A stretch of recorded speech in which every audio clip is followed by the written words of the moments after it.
자, 페이지 256페이지. 생물학의 유전을 배웠으니 이제 생물의 진화 과정을 배워봅시다. 생물의 진화의 원리라는 단어가 있습니다. 거기 자연 선택에 의한 진화 과정 별표 치세요. 땅거 묶인 치새의 부리 모양 이런 것들이 있고요. 진화 연구 방법이라고 써있는 157페이지에 있어요. 요거 5가지를 밑줄 긋고 외우시면 됩니다. 딴 건 안 외우셔도 되고요. 이름만 외우세요. 진화를 연구할 수 있는 방법이 뭐니? 화석을 보면 되고요. 생물 지리학 연구를 하시면 되고요. 비교 해부학 연구를 하시면 돼요. 진화 발생학 연구하시면 되고요. 분자 진화적 연구를 하시면 됩니다. 단어들이 되게 어렵거든요. 그래서 여기는 원래 생물 2였어요. 그런데 생물 1으로 내려왔기 때문에 여러분들 여기서 어려운 단어들을 좀 신경 쓰셔야 됩니다. 그리고 진화 연구 방법의 3번이에요. 비교 해부학 연구의 상동, 상사, 흔적 기간. 여기다 별표 하나 쳐줄까요? 요거 좀 구별하셔야 됩니다. 뒤쪽으로 한번 넘겨보세요. 259페이지. 유전자 풀과 대유전자의 빈도. 여기가 별표 3개짜리가 될 겁니다. 유전자 풀이라는 단어가 있어요. 유전자 풀. 일본어기 때문에 유전자 풀이라는 단어를 씁니다. 유전자는 한문이에요. 근데 풀은 수영장, 풀장 할 때 그 풀이거든요. 유전자의 수영장, 연못 이런 것들, 호수 이런 것들에 대한 내용. 유전자 빈도라는 단어도 있고요. 빈도에 대한 내용이 아래 막 수학처럼 막 나와 있어요. 요거 한 번쯤은 보셔야 됩니다. 이내 생태계 할 때 방영구 한번 했었죠. 그 방영구랑 거의 비슷한 계산형 시험제 유형이거든요. 요거 한 번쯤은 꼭 체크해 주세요. 뒤쪽에 펼쳐보시면 260페이지. 유전자 풀의 변화 요인이 있어요. 유전자 풀이라는 게 변화하면 진화하는 겁니다. 변화 요인, 얘도 순서대로 돌연변이, 자연선택, 유전적 부동, 유전자 흐름 이렇게 4가지를 반드시 밑줄 그어주세요. 다른 건 몰라도 제목만이라도 반드시 알아둡니다. 유전적 부동이라는 단어는 처음 들어보는 단어죠. 태어나서. 유전적 부동 반드시 꼭 하나 알아두시고요. 그러면 여기 파트도 마무리가 됩니다. 여기에 진화 파트에서는 문제를 낼 만한 게 그렇게 많이는 없어서 이 2가지만 꼭 신경 쓰시면 됩니다. 진화라는 애가 있어요. 진화. 생명체가 변하는 과정을 진화라 그래요. 이 진화의 과정이 하나 있는데 그걸 다윈이라는 사람이 주장한 자연 선택설을 배우게 됩니다.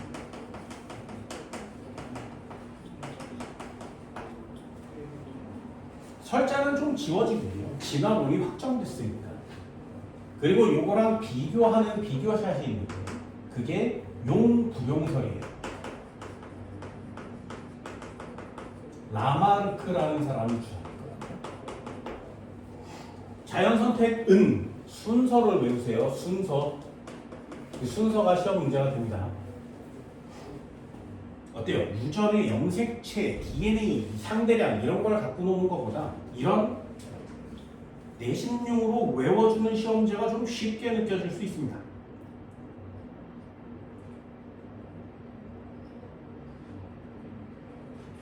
그렇죠? 그럼 진화를 연구하는 연구 방법이 뭐라고? 순서대로 한번 써보세요. 연구 방법. 총 6가지가 있거든요. 여기는 5가지만 나오지만 총 6가지입니다. 화석을 보시면 돼요. 화석. 2번째, 생물 지리적.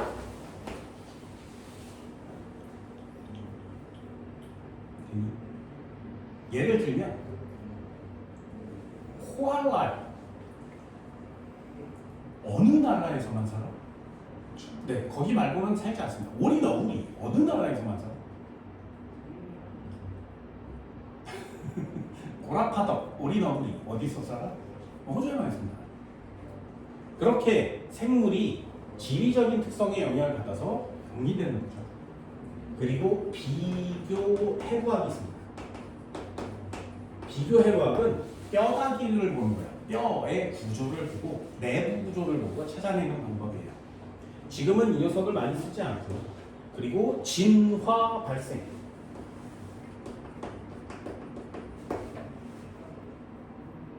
요걸 보면 악어와 내가 같은 조상에서 나왔구나라는 걸 알 수 있습니다.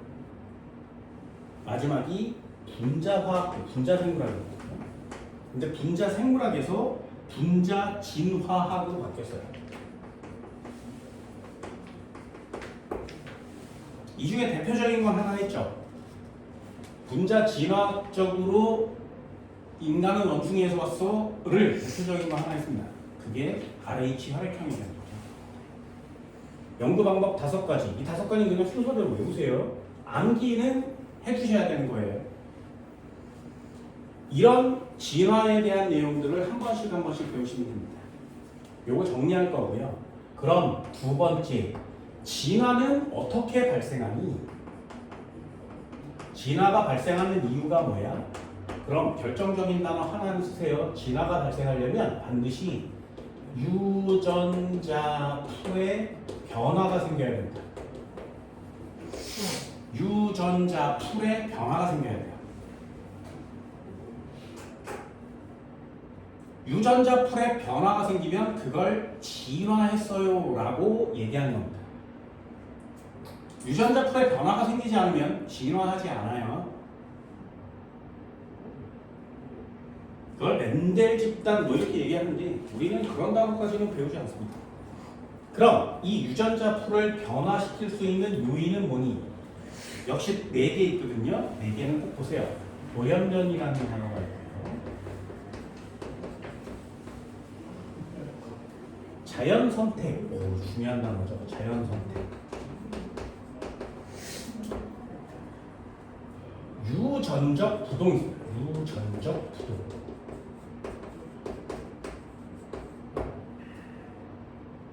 그리고 4번째, 유전자의 흐름.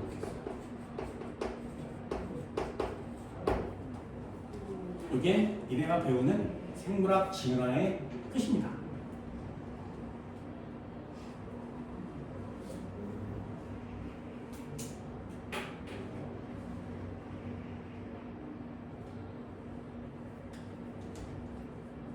됐나요? 하나씩 한번 해볼까요? 하나씩. 단어를 설명하는 게 이 단어가 생각보다 많이 어렵습니다. 자, 자연선택설부터 설명을 드려볼게요. EX. 자연선택. 찰스 다윈이라는 사람이 주장해. 자연선택은 순서대로. 순서를 꼭 보세요.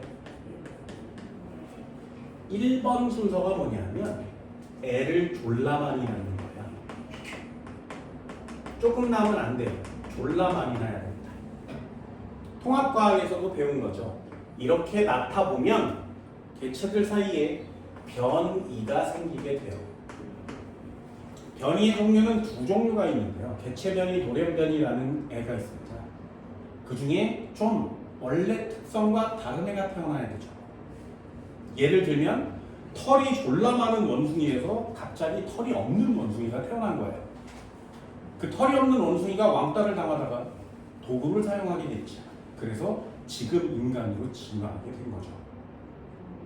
만약에 변이가 생기지 않고 계속 똑같은 원숭이가 태어났다면 지금쯤 인간은 아직도 원숭이 상태에 있을 겁니다. 환경에 맞아야 되거든요. 2번째, 이렇게 해서 변이가 생겨나면 서로 싸워요.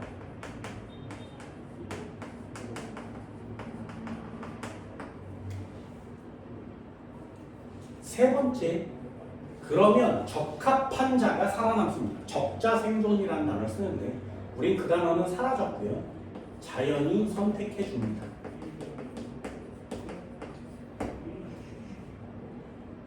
그럼 4번째, 그 녀석이 살아남아서 진화하게 되는 거예요.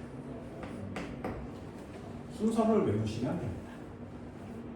찰스 다윈은 이걸 발표하고 나서 야, 원숭이에서 인간이 됐다 라고 직접적으로 얘기는 하진 않았지만 그럴 수 있어 라는 가능성을 제시했어요.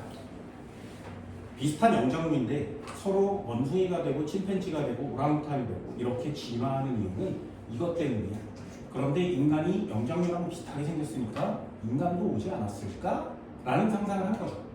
그 얘기를 발표하고 난 다음에 원숭이 몸에 찰스 다윈의 얼굴을 붙이면 지금으로 따지면 AR이 합성 사진이 나오기 시작했죠. 악플도 정말 많았어요. 그리고 죽은 뒤 150년이 지나요. 150년이 지난 뒤에 다윈 너 맞았어. 네가 짱이야. 이렇게 된 거예요. 그래서 자연 선택을 아직도 배우고 있습니다. 중요한 내용은 요거예요. 요걸 증명하지 못했기 때문에 찰스 다윈은 그 당시에 인정을 못 받았거든요. 요 변이는 반드시 유전될 것. 유전이 가능한 변이가 생겨야 됩니다.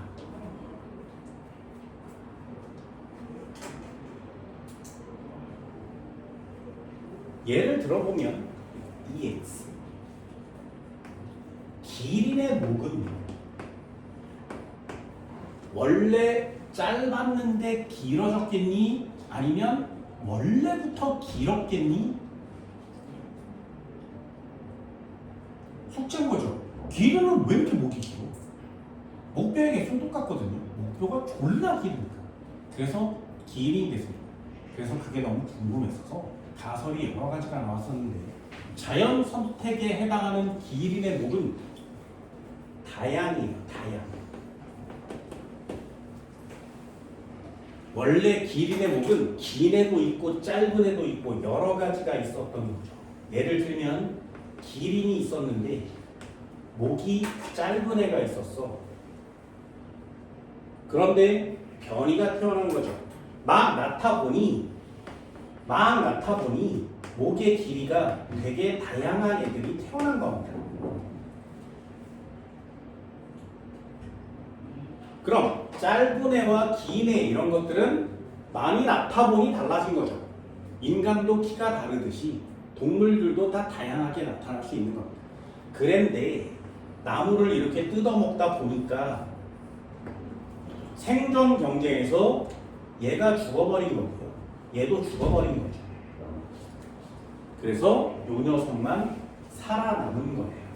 아, 과잉 생산에서 변이가 다양했었는데 생존 경쟁에서 목이 긴 애가 유리하고요. 자연적으로 선택된 거 맞지? 그래서 이 목이 긴 애가 진화한 거예요. 이렇게 설명하는 게 자연 선택설입니다.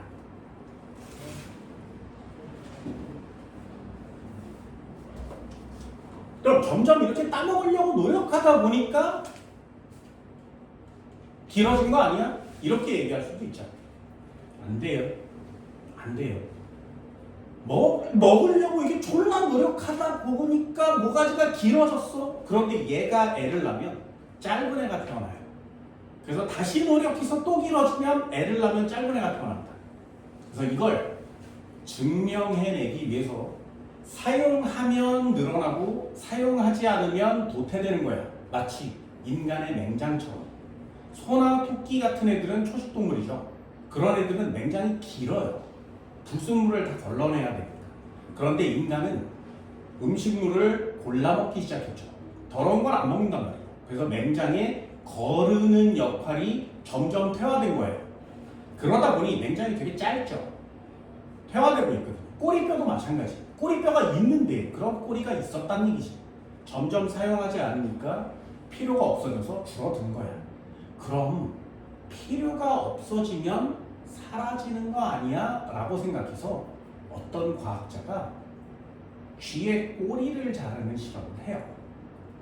쥐를 데려다 놓고 태어나서 꼬리를 잘라요. 그럼 얘는 태어나자마자 꼬리가 없으니 죽을 때까지 꼬리 없는 생활을 하겠지. 그럼 얘가 뭐야? 평생 동안 난 꼬리가 없었는데 쟤는 꼬리가 있네. 그럼 나는 꼬리 없는 것에 익숙해질 수 있죠. 그럼 아기를 낳아요. 아기가 꼬리가 있어. 꼬리를 또 잘라. 그러면 야 니네 아빠 꼬리 없었는데 너도 없네.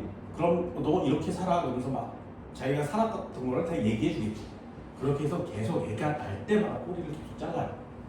그러면 그 세대에 있는 모든 애들은 다 꼬리를 한 번도 사용한 적이 없는 애들이 태어나겠지.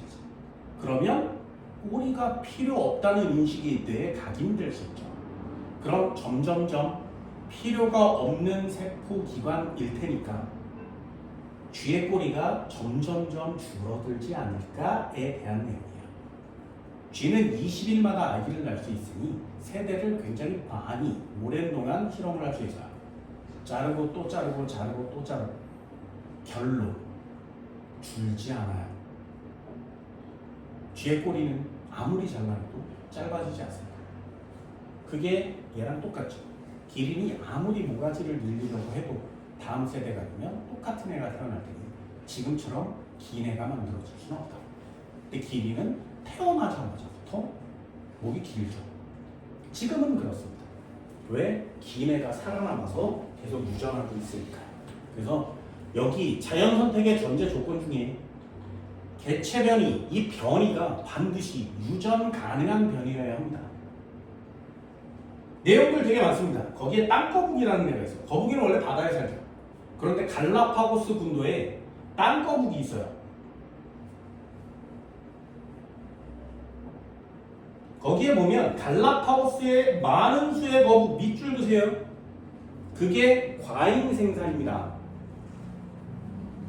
땅거북은 목이 짧았으나 목이 조금 더 긴 변이를 지닌 것도 있었다. 목의 길이가 되게 다양했단 말이죠. 짧은 것도 있었는데 조금 기네, 좀 졸라 기네 이런 애들이 태어날 수 있는 거예요. 그 중에 환경이 다른 삶으로 흩어지게 살게 되었고 키가 큰 선인장이 자라는 환경에서는 목이 긴 땅거북이 생존 경쟁에서 살아남는 거죠. 자연 선택됐습니다. 그래서 지금은 목이 긴 녀석이 남아있는 거죠. 본 적 있니 땅거북? 본 적 있어요? 우리가 생각하는 그 거북, 뭐 이런 설가타 거북 이런 거랑은 좀 다릅니다. 핀치새의 진화 역시 마찬가지죠. 부리의 모양이 먹이에 따라서 변하게 되는 겁니다. 됐나요? 이 정도는 할 수 있나요? 학교에서 용불용설이라는 걸 배우면 꼭 프린트 정리를 하세요. 두 번째도 한번 해봅시다. 진화를 연구하는 방법이 있는데요. 이것도 단계적으로 하나씩만. 첫 번째 뭐가 있다고? 화석을 연구합니다. 공룡 같은 애들 보는 거죠. 니네 말의 조상님 얼마나 큰지 알아? 잠자리의 조상님 얼마나 큰지 알아? 잠자리는 고생대 때 태어났거든요. 1.5m.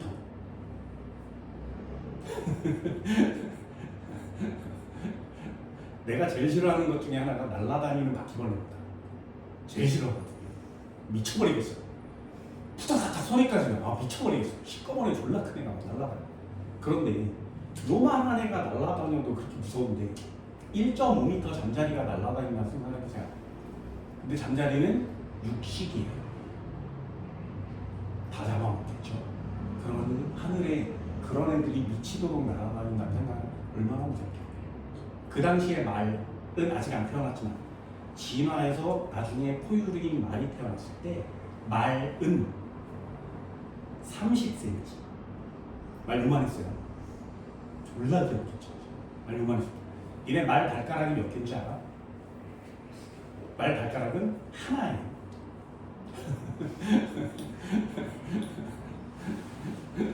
말 발가락은 하나입니다. 근데 요만한 썼던 말의 발가락은 4개입니다. 얘가 사이즈가 점점 커지면서 졸라 빨리 달리는 게 진화를 했죠. 그러다 보니 발가락이 뭐 가치가 필요 없어졌나 봐요. 그래서 발가락을 모아서 하나로 이렇게 만든 거죠. 이렇게 달리죠. 말 발가락은 하나. 돼지 발가락 몇 개인 줄 알아? 돼지는 손은 몇 개인 줄 알아? 아무튼 그렇습니다.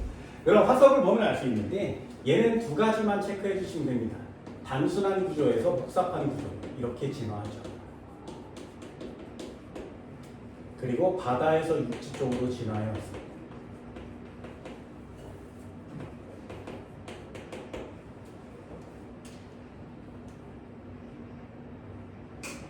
그리고 이런 것 중에 예가 하나 있는데요. 그게 뭐냐면 공룡이 새가 되었다. 이게 화석상의 증거예요. 화석 연구를 하면 화석상의 증거를 볼 수 있는데 공룡이 새가 된 게 지금은 진화학 정설입니다.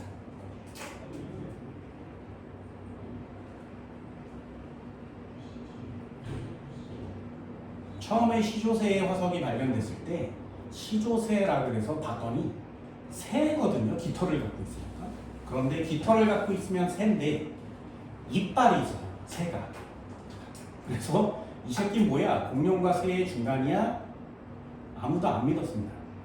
왜냐하면 그 화석이 중국에서 발견됐거든요. 메이드 인 차이나에서 아무도 안 믿는 거야. 야, 공룡이 파충류인데 깃털이 있다고? 말도 안 돼.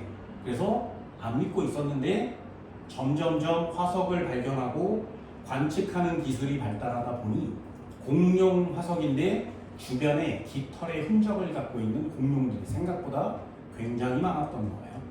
공룡의 깃털은 가볍고 얇고 단단하지가 않아서 화석으로 잘 눈에 띄지 않았던 거죠. 지금은 공룡에서 새가 되었어요. 완성이에요. 그래서 중생대 때 공룡이 멸종했어요는 지금 틀린 단어입니다. 중생대 때 멸종한 공룡은 땅을 뛰어다니는 녀석이고요. 그때 하늘로 날아올라서 진화한 공룡들은 우리가 지금 알고 있는 새라는 이름으로 살아남아 있는 거죠. 그 공룡이랑 지금 같이 살고 있는 겁니다. 이렇게 얘들도 한번 꼭 보세요. 두 번째요. 생물지리적 증거.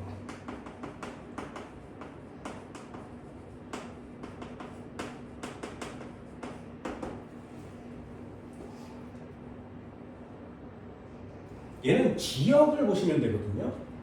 지역의 특성이 나타나면 돼요.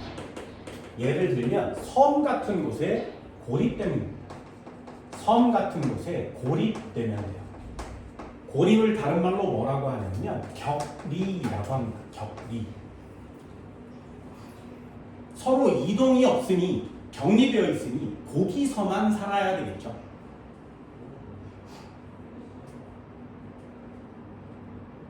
예를 들면 캥거루 같은 녀석이 있고요. 코알라 같은 녀석이 있고요. 얘는 왜 거기서만 사니? 이런 것들이에요. 그리고 갈라파고스 군도가 나오면 여기다가 써오시면 됩니다.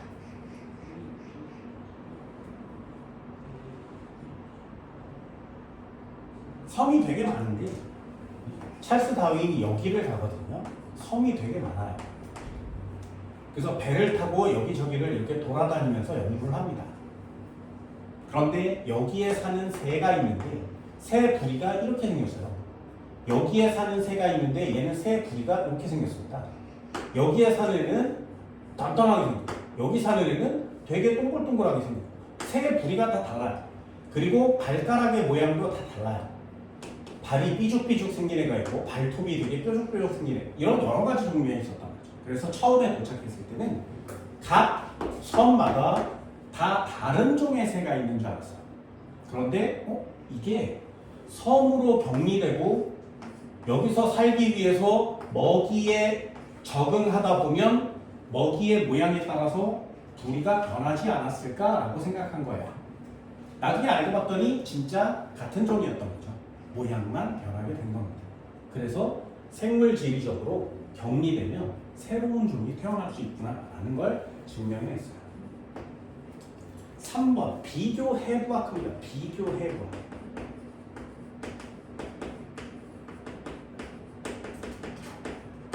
이렇게 비교해부학을 보면 이거 내부 구조를 보는 거거든요.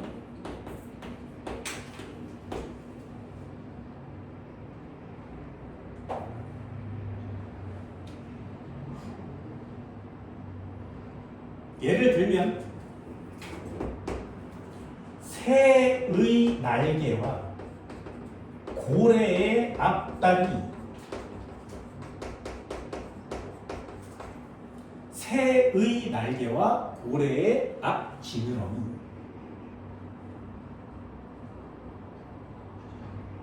얘네 둘은 구조가 같습니다.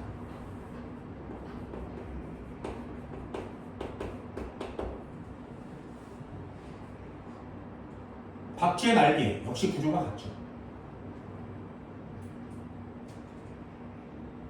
하지만 새의 날개와 곤충의 날개는 구조가 달라요.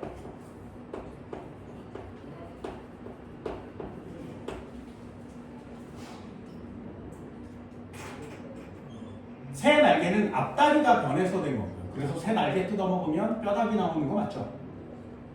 근데 곤충의 날개는 피부가 변한 거예요. 피부가.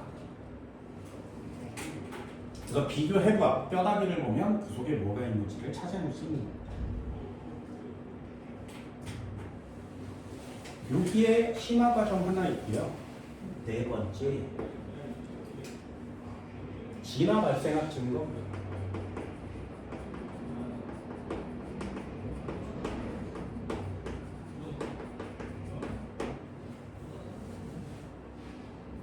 이건 뭘 보는 거냐면 단어 어려워. 발생 초기 모습을 봅니다.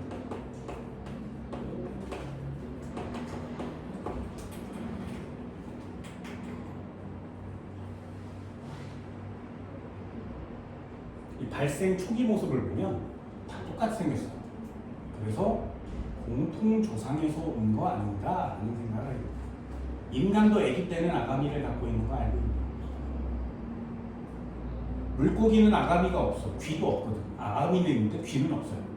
인간은 아가미가 없는데 귀가 있어.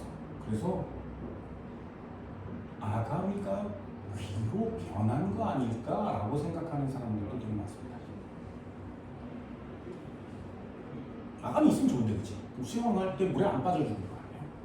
그치? 그런 거 있으면 얼마나 좋아. 필요가 없나 봐요. 다섯 번째요. 분자 진화. 옛날에는 이걸 분자 생물학이라고 배웠는데 아예 분자 진화학이라고 바뀌었습니다. 얘는 분자 속에 들어있는 걸 보는 건데 DNA 보는 거예요. DNA. 염기 서열을 보는 거예요. 고등학교 1학년 통합과학에서 배운 전사 번역, DNA 염기 서열 이런 걸 보면 염기 서열이 똑같으면 똑같은 단백질을 똑같이 만들 수 있다는 거거든요. 생물체가 다 비슷비슷한 염기 서열을 갖고 있으면 얘네들 진화해서 공통조상에서 온 거 아니야? 이렇게 연구를 할 수 있는 거예요. 사람의 사이토크롬 C의 아미노산 서열은 침팬지와는 같고 효모와는 차이나는 아미노산의 수가 56개이다. 거기에서 밑줄 그어야 되는 단어는 하나밖에 없죠. 아미노산 염기 서열 됐나요? 아미노산 서열 이런 걸 보면 얘 이 5가지 중에 분자 진화학이구나 이런 걸 볼 수 있습니다. 단백질을 구성할 때 필요한 아미노산 서열을 보시면 돼요.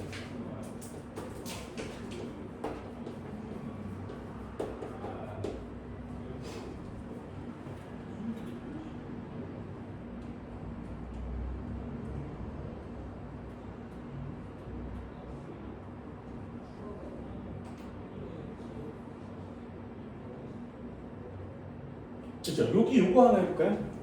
요거는 EX 지워버릴 겁니다. 뭐냐면 비교해부학상의 질문이에요. 요거 할 때 이름을 좀 나눠주세요.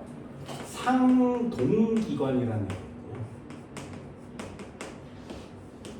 상사기관이라는 게 있습니다. 그리고 흔적기관이라는 거.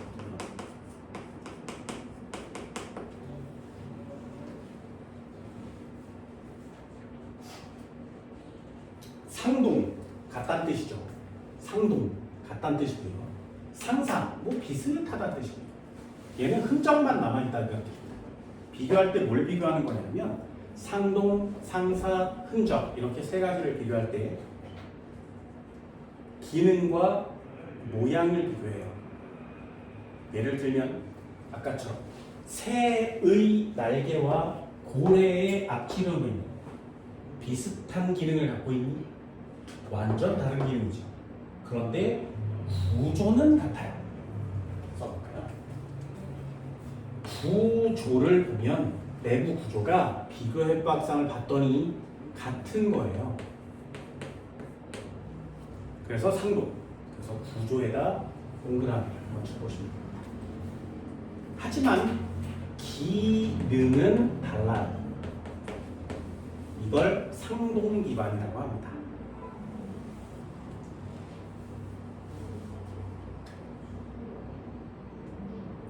예를 들면 저기 아까 써놨어요. 새의 날개와 고래의 앞짐승.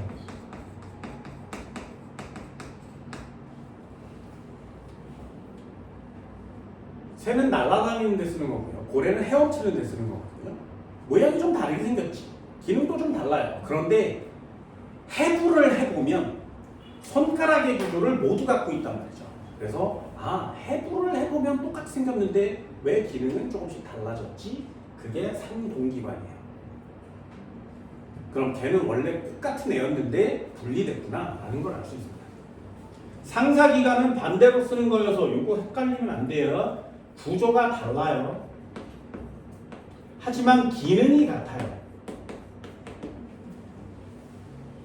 예를 들면 새의 날개와 곤충의 날개죠. 새의 날개와 곤충의 날개. 둘 다 날아다니는 데 사용하는 거 맞지? 그런데 새의 날개는 손이 변해서 생겼고요. 곤충의 날개는 피부가 변해서 생긴 겁니다.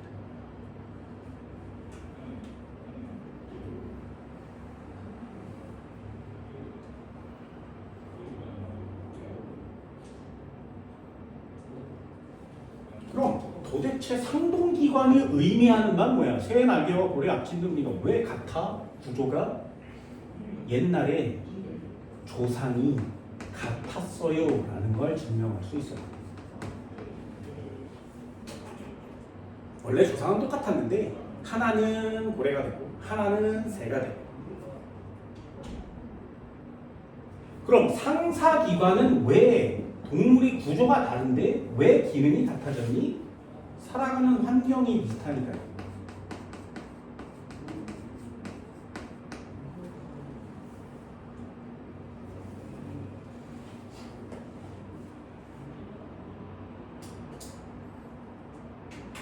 흔적 기관은 원래 있었는데 퇴화되고 있는 기관입니다.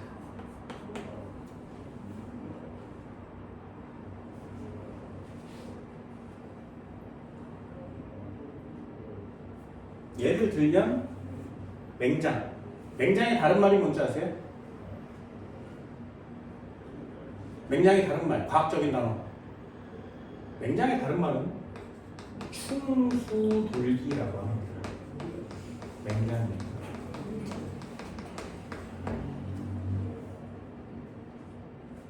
또 하나 있죠. 꼬리뼈.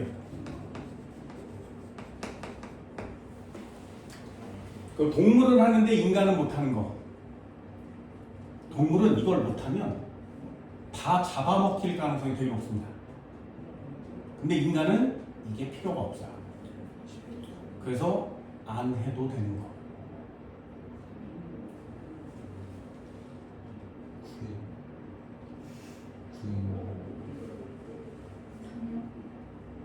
우리도 사냥해요.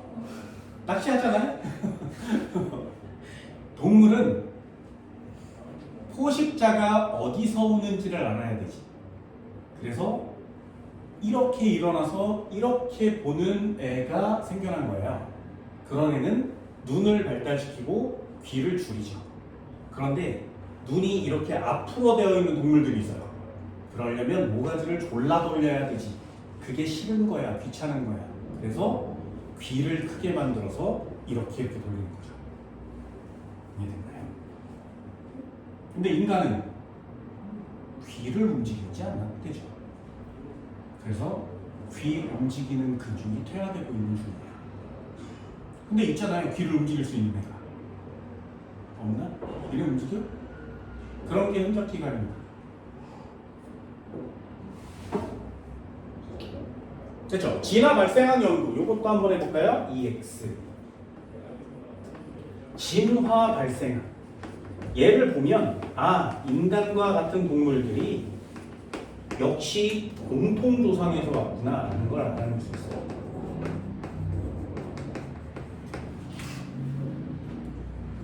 예를 들면 발생 초기가 있습니다. 발생 초기. 발생 초기는 무슨 말이냐면 수정란이 있었어요.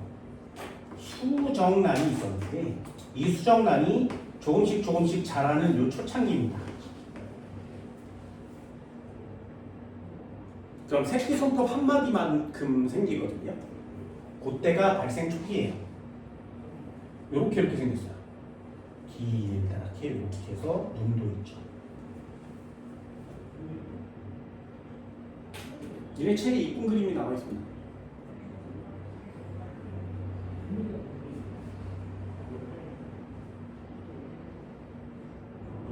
얘는 꼬리도 있고요. 아가미도 있어요.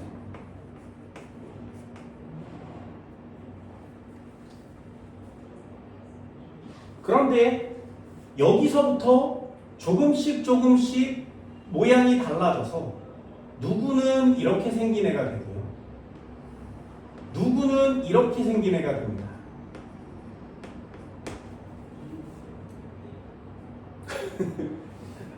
요건 포유류라고 하고요. 요건 어류죠.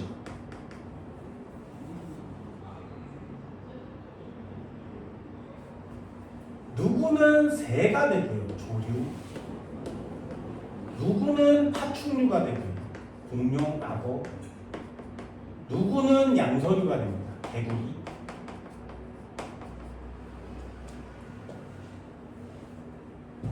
그래서 지구상에 존재하는 포유류와 물고기, 새, 악어, 개구리 이런 애들을 다 수정란부터 이렇게 관찰을 하면 구별이 잘 안 돼요. 발생 초기의 모습을 보면 다 똑같이 생겼습니다. 그런데 이 다음부터 자라날 때마다 어류는 아가미가 발달하고 다른 것들이 퇴화하는 거죠. 인간은 아가미가 퇴화하고 다른 부분이 발달해요. 그렇게 각각 다른 형태를 띠게 되는 거죠.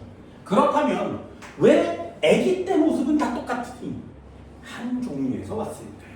라고 얘기하는 게 진화 발생학이에요. 믿을 거야? 내가 여러분들한테는 그냥 농담 삼아 한 얘기가 있지만 농담 아니에요. 포유류, 어류, 조류, 파충류, 양서류 중에 공통 조상이가 나왔다 그랬지. 저 중에 제일 먼저 태어난 애가 누구야? 저 5가지 종류 중에 제일 먼저 태어난 애, 지구상에. 바다에서 육지로 와야 된다는 거지. 그래서 어류가 지구상에 제일 먼저 태어납니다. 이 어류가 나 육지로 올라갈 거야. 나는 어류니까 바다에 살 거야. 그렇게 막 경쟁을 하다가 육지와 바다에 동시에 살 수 있는 애가 생겨난 거예요. 걔가 양서류죠. 양쪽에 서식할 수 있는 애. 그러다가 나는 좀 더 육지 쪽에 많이 살고 싶어. 그냥 바다는 그냥 물은 좀 그냥 수영하는 정도? 그래서 파충류가 태어난 거야. 알겠나요? 파충류에서 조류가 태어났고요. 포유류가 태어났죠. 그래서 인간들도 역시 그런 녀석들의 조상이지 않을까라고 해서 지구상에 지금 남아있는 저 5가지의 모든 애들은 조상이 물고기예요. 우리도 물고기에서 왔습니다. 우리 조상님의 이름은 갑주어이십니다. 됐지? 그래서 이게 좀 종교적인 내용과 연관이 되면 성경에 인간을 하나님이 창조하셨거든요. 지능을 만들어서 창조하셨습니다. 본인의 모습을 본따서. 거짓말이죠. 거짓말이라고 하면 좀 뭐랄까요? 좀 믿기 힘들어요. 다시 고쳐야 돼요. 그래서 본인의 모습을 본따서라는 문장이 성경에서 사라지거든요. 진화학을 인정하고 있으니까. 그럼 질문, 그 물고기는 어디서 왔니? 진화를 했다면 물고기의 조상님도 있을 거 아니에요? 그럼 물고기의 조상님은 지금 우리가 알고 있는 동물들의 모든 조상인 거죠. 그 물고기의 조상이 누구라고? 멍게. 물고기의 조상님은 멍게예요. 그럼 우리의 조상의 조상은 멍게죠. 그래서 지구상에 멍게가 이 등에 있는 뼈를 갖고 있는 생명체의 조상님이세요.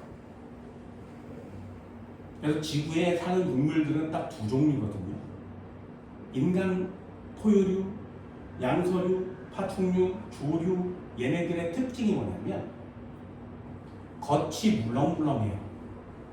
그리고 뼈가 단단해요. 이렇게 동물이 한 종류가 있고, 이쪽 패크를 탄 동물들은 반대예요. 뼈가 안이 물렁물렁하고요. 겉이 딱딱해요. 가장 대표적인 예가 새우, 게, 랍스타 이런 녀석들이죠. 그래서 지구의 동물은 이렇게 두 갈래로 진화를 해왔습니다. 다음 시간에 배울 거야. 니네들 다 외워야 돼요. 다 외워야 됩니다. 나는 안 외울 거야. 니네들만 외우세요. 그래서 이렇게 태클을 타서 겉이 물렁하고 속이 딱딱한 동물들이 있고, 속이 물렁하고 겉이 딱딱한 동물들이 있어요. 조개 보세요. 겉이 딱딱한 거 맞지, 그치? 그래서 이렇게 두 부류로 나뉘어집니다. 그럼 이 두 부류로 나뉘어지기 전의 조상이 지구 위의 모든 동물들의 조상님인 거죠. 곤충의 조상, 거미의 조상도 우리의 조상이랑 같은 조상을 갖고 있어요. 그래서 그걸 다 찾아냅니다.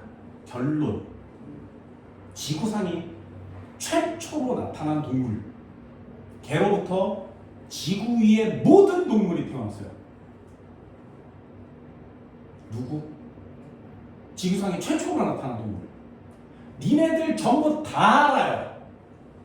장담합니다. 이걸 모르는 인간은 없어요. 근데 개가 갠지를 몰라. 지구상에 최초로 나타난 동물 이름은 스펀지요. 지구상에 최초로 나타난 동물 이름이 스펀지입니다. 스펀지는 바다에 살겠니, 육지에 살겠니? 그래서 스펀지밥이 바다에 사는 거예요. 실제로 동물의 진화에 가장 최초에 있는 지구상 최초로 나타난 동물. 그럼 우리가 아는 모든 동물은 다 스펀지가 조상이에요. 그럼 우리가 아는 설거지할 때 쓰는 스펀지는 뭐야? 구조를 똑같이 플라스틱으로 합성해낸 녀석이죠. 그래서 이름을 스펀지라고 치는 겁니다. 자, 배우게 됩니다. 물론 이런 상식적인 건 안 배우겠지만 드럼 주세요. 진화는 맞는 거예요. 됐나요? 이 정도는 할 수 있겠니? 뒤쪽에 유전자 풀 병화, 여기는 계산형 시험제가 출제가 되기 때문에 다음 시간으로 살짝쿵 넘겨줍니다. 순서대로 꼭 배워보시기 바랍니다. 오늘 수업은 여기까지 진행할게요. 고생했습니다. 자, 페이지 259페이지. 저 시간에 진화에 대한 내용 간단하게 설명드릴게요. 생물이 진화하는 내용, 진화학 연구 이런 내용들에 대해서 간단히 설명드렸습니다. 문제를 푸느라고 시간이 오래 걸려서 내용 정리를 조금밖에 못했었죠. 자, 오늘은 내용 정리를 좀 많이 해서 다 끝내버리고 동물 식물까지 전부 다 끝내버리고 합니다.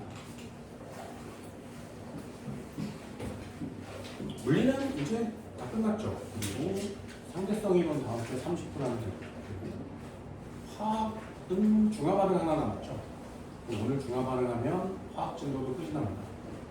그리고 생물도 오늘 끝내버리고, 지구과학이야 뭐 그냥 별이니까 대충 하시면 되는 그런 내용이죠. 자, 여기 뒷부분은 시험 문제 내기도 그렇고 안 내기도 그렇고 버리기도 그렇고 학교에서도 되게 난감할 텐데 차라리 빼는 게 훨씬 더 효과적일 텐데 시간이 남아서 그런가 왜 여기를 그렇게 나가려고 하는지는 모르겠지만 이걸 다 외우고 공부했던 사람의 입장이라면 끝까지 나가겠죠. 니네들도 당해봐 이런 느낌일 겁니다. 근데 이걸 새로 공부하기 싫은 사람들은 안 나갈 수 있어요. 공부하기 싫은 거죠. 뭐 그게 마음 편할 수도 있는데 학생들도 편하고 선생님들도 편하고 그런데 뭐 이렇게 됐답니다. 자, 진화. 생물의 진화. 좀 어려운, 앞쪽은 좀 쉬웠어요. 진화에 대한 진화설이 있었는데, 진화론. 자연 선택에 대한 내용. 자연 선택은 순서를 외워달라고 분명히 말씀드렸습니다. 자연 선택 순서를 외우세요. 굉장히 중요한 내용이에요. 그리고 진화론의 두 번째 진화 연구 방법이 있었습니다. 뭐 화석상의 증거, 해부학상의 증거, 발생학상의 증거, 공통조상은 어디니? 뭐 이런 내용들 배웠고요. 상동기관, 상사기관, 흔적기관 이런 내용들도 알려드렸습니다. 그래서 이런 진화론의 바탕을 두고 연구를 한 결과 생물은 진화하는 게 맞다라는 걸 증명하게 된 거예요. 이걸 좀 더 다른 방향으로 설명할 수는 없을까가 여기 파트가 되는 겁니다. 진화를 한다는 얘기는 유전자 풀이 변해요. 이 단어가 오늘 하는 내용의 포인트 단어입니다. 첫 번째 덩어리에 이 단어가 우리가 해야 되는 내용이죠. 유전자 풀이 변해요. 유전자 풀이 변해요. 다시 한번. 유전자 풀이 변해요. 유전자 풀은 유전자 한문이고요. 풀은 영어라 그랬어요. 수영장을 뜻합니다. 유전자 풀이 변해요. 예를 들면 이렇게 생긴 공간 안에 생명체들이 살고 있었는데 얘는 AA를 갖고 있고 얘는 AA를 갖고 있고 얘는 AA를 갖고 있고 또 한 마리를 이렇게 봤더니 얘는 라지 A, 라지 A를 갖고 있대. 이렇게 가질 수 있잖아요. O형은 OO 이렇게 가질 수 있잖아. 그럼 이 공간 안에 들어있는 모든 애들의 이 유전자의 총수를 풀이라 그래요. 이게 유전자 풀입니다. 이 안에 A라는 유전자는 몇 개니? 스몰 a라는 유전자는 몇 개니? 가 유전자의 빈도라는 녀석이에요. 유전자의 빈도라는 녀석입니다. 이게 유전자의 빈도예요. 다시 한번. 전체 유전자의 풀 속에 각각의 유전자의 빈도는 얼마니? 라고 물어보면 하나, 둘, 셋, 넷, 다섯, 여섯, 일곱, 여덟 개의 총 전체 유전자가 있었는데 그 중에 라지 A는 5개가 있는 거 맞지? 그래서 라지 A의 빈도는 전체 8개 중에 5개예요. 이렇게 표시하는 거예요. 됐나요? 그럼 한 번만 더. 스몰 A의 빈도는 어떻게 되겠니? 전체 8개 중에 3개 있어요. 이렇게 쓰는 겁니다. 됐나요? 다시 한번 좀 편한 숫자로 한번 지워볼게요. 예를 들어서 유전자 풀이라는 곳에 사람이 있었는데 라지 A, 라지 A, 라지 A, 스몰 A, 스몰 A, 스몰 A를 갖고 있는 사람들이 있겠죠. 얘가 2명이고 얘가 2명이고 얘가 1명이래. 여기까지 됐니? 그렇다면 유전자 풀 전체에 들어있는 유전자는 총 몇 개? 둘, 넷, 여섯, 여덟, 열 이렇게 되는 거 맞지? 그럼 유전자는 총 10개인데 그 중에 라지 A의 빈도는 얼마니? 이렇게 물어보면 10개 중에 하나, 둘, 셋, 넷, 다섯, 여섯 이렇게 있는 거 맞지? 그치? 됐어요? 6개가 라지 A고요. 스몰 a의 빈도는 얼마니? 10개 중에 하나, 둘, 셋, 넷 이렇게 있는 거 맞지? 4개가 있어요. 그래서 얘는 a의 빈도가 0.6이요. 얘는 a의 빈도 0.4요. 이렇게 쓰는 거예요. 됐죠? 얘네들이 서로 결혼하고 자식을 낳아서 세대가 계속 거듭되는 거야. 그럼 사람들도 되게 많아지고 유전자도 다양해지겠죠? 그때 새로운 세대일 때 여기에 유전자의 빈도를 조사하는 거야. 또 이렇게 똑같이. 됐니? 그랬을 때 라지 A의 빈도가 0.6이고 스몰 A의 빈도가 0.4라면 유전자의 빈도가 변한 거니 안 변한 거니? 안 변한 거예요. 됐나요? 이렇게 유전자의 빈도가 변하지 않으면 우리는 뭐라고 얘기하냐면 진화하지 않았어요 라고 얘기하는 거예요. 됐나요? 여기를 막 계산했더니 이 녀석이 0.5, 이 녀석이 0.5가 나왔대. 그럼 유전자 빈도가 변한 거 맞지? 그러면 얘는 진화했어요 라고 얘기하는 거예요. 이걸 다 연구하는 거예요, 과학자들이. 이만큼 공간 안에 동물, 식물들을 다 채집해서 유전자를 비교하는 겁니다. 이렇게 되면 세대를 거듭해서 아기들이 유전자 풀이 변할까요? 유전자 빈도가 변할까요? 안 변할까요?를 다 연구를 합니다. 그랬더니 유전자 풀이 변하는, 유전자 빈도가 변하는 확률이 훨씬 더 많단 말이죠. 됐나요? 예를 들면 이렇게 있었는데 누군가가 이 새끼를 죽여버리는 거야. 됐니? 그러면 유전자 풀이 전체가 몇 개가 됐어? 8개가 돼버린 거 맞지? 그러면 라지 A의 빈도는 몇 개니? 전체 8개 중에 라지 A가 사라지진 않았죠. 6개가 될 거고요. 스몰 A의 빈도는 얼마야? 6개 중에 2개가 되겠지. 변한 거 맞지? 이해됐어요? 그게 유전자 빈도가 변하면 진화했구나 라는 뜻이에요. 그게 여기 파트에서 여러분들이 배워야 되는 내용입니다. 자, 유전자풀 밑줄 그세요. 한 개체군 밑줄 그세요. 한 종류여야 돼요. 종은 하나의 종이어야 돼요. 모든 개체가 가지고 있는 대립 유전자의 전체 수, 그걸 유전자 풀이라고 합니다. 이 전체에 들어있는 라지, 스몰 전부 다 알파벳의 개수, 그걸 유전자 풀이라고 해요. 그럼 대립 유전자의 빈도는 뭐니? 빈도는 각 알파벳마다 몇 개씩입니다. 빈도예요. 단어를 알아야 이 수업 문제를 할 수 있습니다. 예를 하나 들어드릴게요. 정리 한번 해볼까요? 단원의 제목은 개체군의 진화 원리예요. 유전자 풀폐.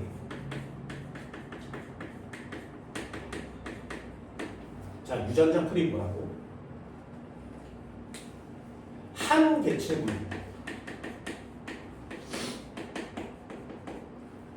한 개체군 집단 내에 들어있는 대립 유전자의 총수, 이렇게 쓰면 좀 이해가 빠릅니다. 대립 유전자의 총수, 그걸 유전자 풀이라고 해요. 그 안에 유전자가 빈도가 있는데 대립 유전자의 빈도가 있습니다. 얘는 각 유전자의 수 또는 비율 이렇게 쓰시면 돼요. 이해만 하면 되는 거니까 결론을 하나 써드리면 여기다가 이렇게 내려서 그 유전자 풀 내의 유전자의 빈도가 변하면 우린 그걸 진화했어요 라고 얘기하는 거예요. 그럼 반대로 유전자의 빈도가 변하지 않으면 진화하지 않습니다.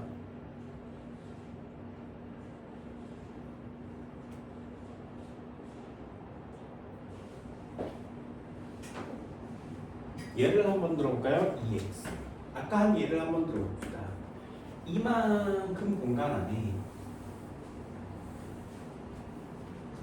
한 개체군이 있었는데 아까처럼 라지 AA를 가진 개체군이 3마리, 라지 A, 스몰 A를 가진 개체군이 1마리, 스몰 A를 가진 개체군이 1마리 이렇게 있다면 됐나요?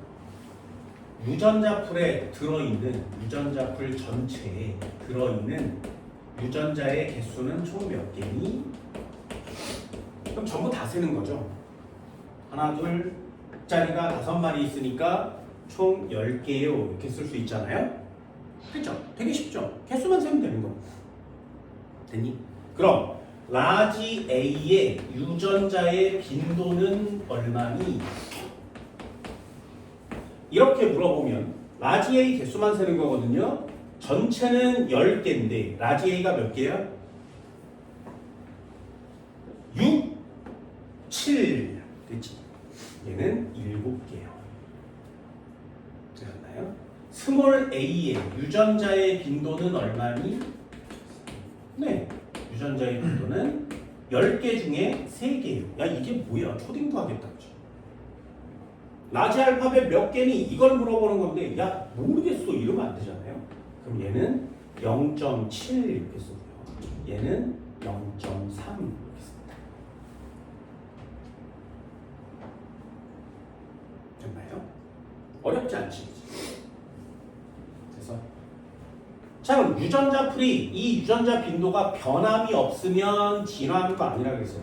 이게 변하지 않으면 변함 없으면 우리는 그걸 진화하지 않았어요 라고 얘기하는 거고요. 얘가 변하면 우린 그거를 진화했어요 라고 얘기하는 겁니다. 됐죠? 어렵지 않지, 그지? 그럼 진화하려면 어떻게 하면 돼? 빈도가 변하면 되죠. 예를 들면 이렇게 잘 살고 있었는데 아까처럼 스몰 AA를 가진 애가 죽어버린 거야. 그치? 그럼 변하는 거 맞지? 또는 스몰 AA를 가진 애가 다른 동네로 이사가 버린 거야. 그럼 얘만 없어진 거 맞죠? 그럼 변할 수 있죠.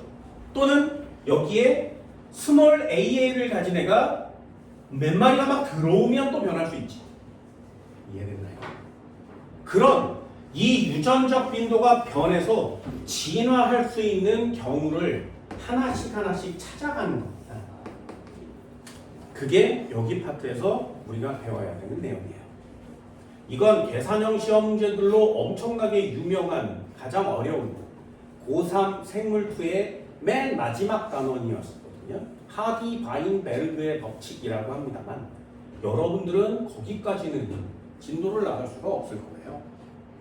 쉬운 부분만 내려와야 되거든요. 그래서 간단하게 정리할 때 이렇게 정리를 하시면 돼요. 유전자의 빈도는 전체 유전자 풀의 유전자의 수분의 각 알파벳의 개수를 하면 유전자의 빈도를 구할 수가 있구나. 유전자의 빈도를 구하면 다음 세대 또는 지금 현 상황에서 앞으로 어떻게 될지를 모르게 되는 거예요.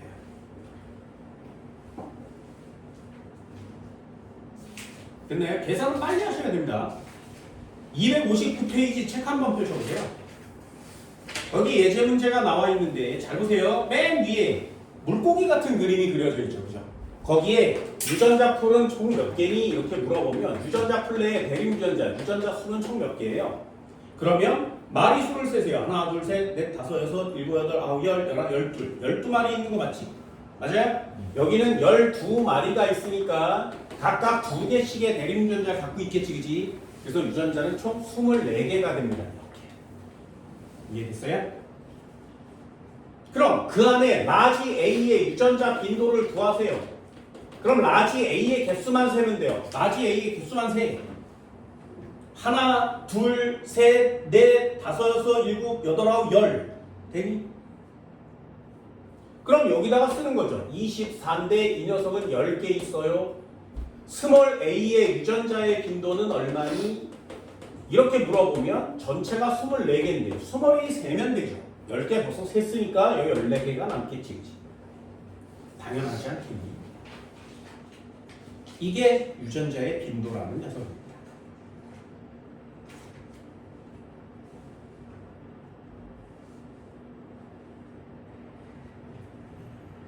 이해되셨나요? 아래쪽에 보면 그걸 빨리 한 2번, 3번 하세요 이런 뜻이거든요. 아래쪽에도 한번 볼게요. 탐구자료차. 자, 첫 번째 세대 한번 보세요. 첫 번째 세대에 토끼가 막 그려져 있는데 첫 번째 세대의 유전자 풀은 정을 몇 개니? 이렇게 물어보면 이 안에 유전자 풀은 전체가 토끼가 몇 마리 있으니까 10마리 있으니까 20개가 있겠지. 됐죠? 라지 A는 몇 개이니? 빈도는? 그럼 얘는 20개 중에 라지 A만 세면 돼요. 하나, 둘, 셋, 넷, 다섯, 일곱, 여덟, 아홉, 10개 있어요. 스몰 a의 빈도는 당연히 10개이겠죠. 됐어요? 초등학교 수학을 졸라 빨리 하시면 됩니다. 이게 무슨 계산하라고 하는 것도 아니고 그냥 하나 둘 셋 넷 이렇게 하는 거거든요. 나오면 그냥 다 맞추세요. 두 번째도 한번 해볼까요? 셀 수 있겠어? 얘도 둘레여서 10마리가 있으니까 얘는 20개일 거고요. 라지 A 몇 개라고? 하나 둘 셋 넷 14개 20분의 14개. 스몰 a는 20분의 6개가 되겠죠. 그럼 세 번째 세대는 어떻게 돼? 세 번째 세대는 20일 거고요. 얘는 모두 다 라지 a만 되죠. 20분의 20이고요. 얘는 없어요. 됐나요? 그러면 라지 a 빈도가 0.2분의 1이었는데 0.5였는데 0.7이 됐고요. 1이 된 거 맞죠? 그럼 유전자의 빈도가 점점 어떻게 되고 있어? 변하고 있지. 그럼 이 녀석은 점점 진화하는 중이에요 라고 쓰는 거예요.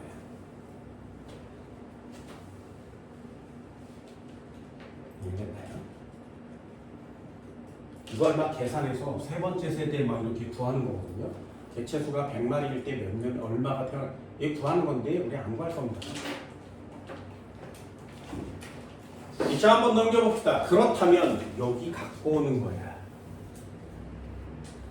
얘 별표입니다. 요거 외우세요. 왜 시험 문제예요. 진화하려면 어떻게 하면 되니? 다시 한번 반대로 풀어볼까요? 진화한다가 무슨 뜻이라고? 진화한다가 무슨 뜻이라고? 유전자 풀이 변해요.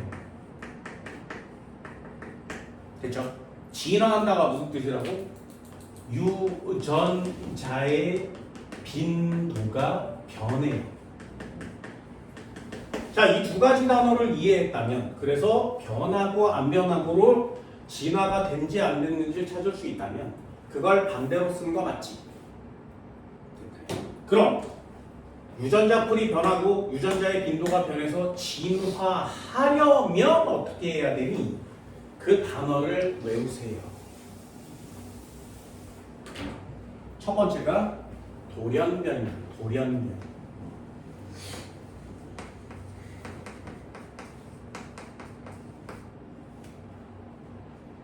원래 스몰 a가 태어나야 하는데 라지 A가 태어나 버린 거죠. 돌연변이로. 그러면 유전자가 빈도가 변할 수밖에 없지. 제목을 알아주세요. 두 번째, 여기에 공룡이 왔는데 이 공룡이 얘네들 중에 얘만 좋아하는 거야. 얘만 졸라 쳐먹는 거야. 되니? 한 녀석만 미치도록 쳐먹는 거예요. 어떻게 하는 거라고? 자연이 선택해 주는 거죠.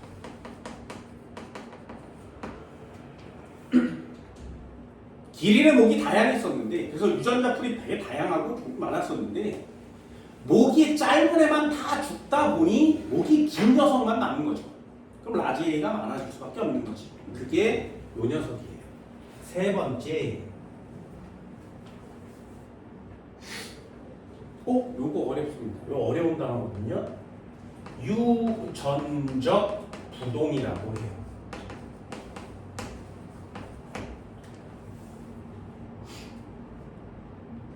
유전적 부동 어렵습니다. 유전적 부동은 두 가지가 있어요. 하나는 병목 현상이라고 하고요. 하나는 창시자 효과라고 합니다.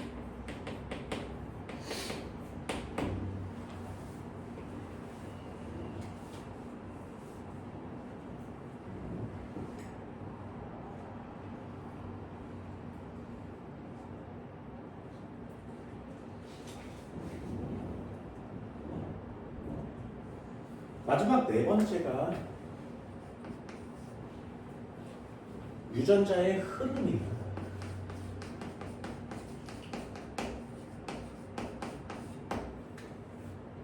유전자의 흐름을 뭐라고 하냐면 둘로 나눠서 들어오는 거, 이 나가는 거 이출이라고 합니다.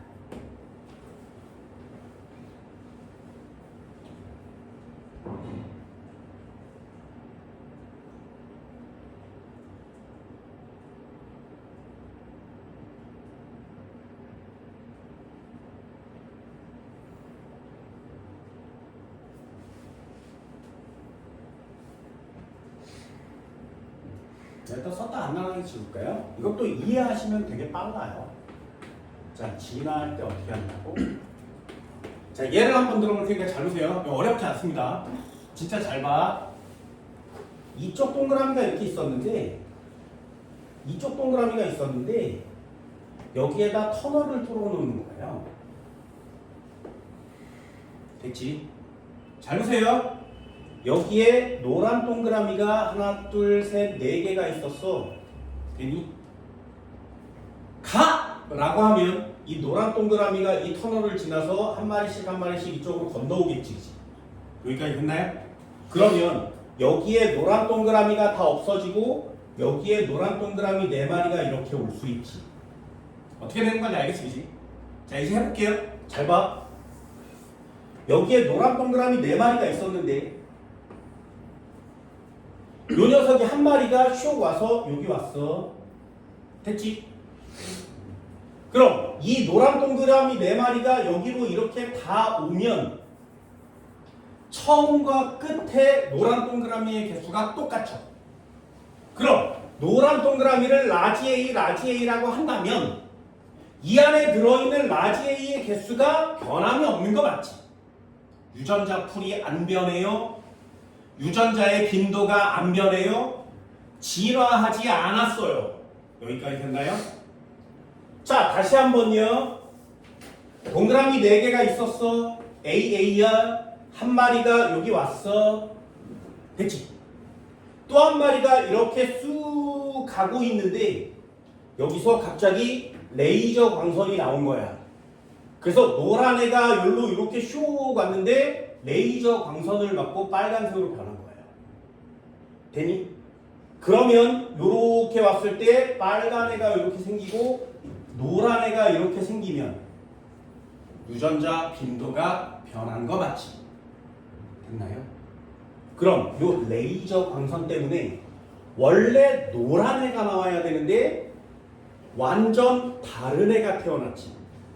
자, 그러면 4개 중에 골라요. 돌연변이, 자연선택, 병목 창시자, 유전자 흐름, 이미추. 도대체 어떤 거냐? 됐어요? 원래 모양보다 다른 모양으로 변한 애가 태어난 거 맞죠? 그게 돌연변이에요.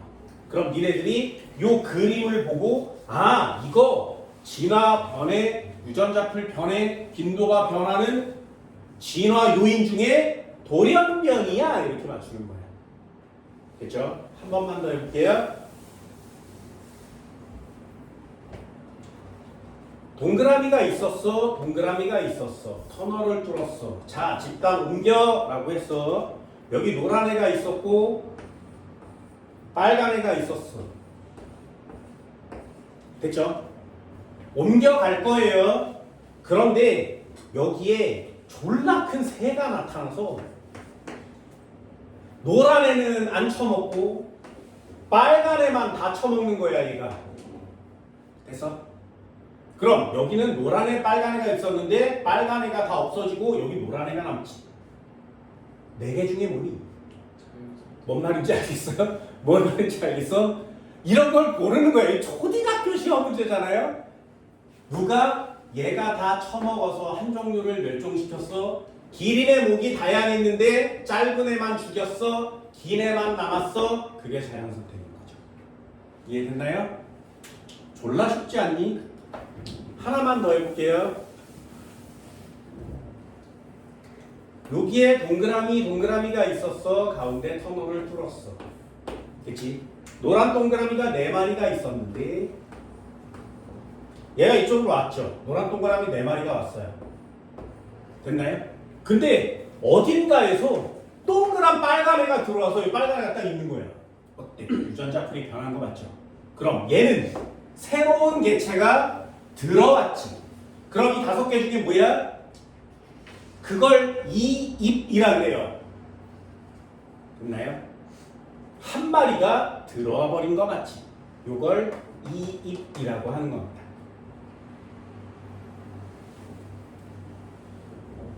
어렵지 않죠? 한 번만 더 해볼까요? 여기에 이렇게 5개가 있었어. 그럼 여기 올 때 5개가 와야 되지, 그죠? 그런데 여기 올 때 동그라미가 나 이쪽으로 안 갈 거야. 나가버릴 거야. 나가버리는 거죠. 이걸 뭐라 그래? 이출이라고 하는 거죠. 이해됐나요?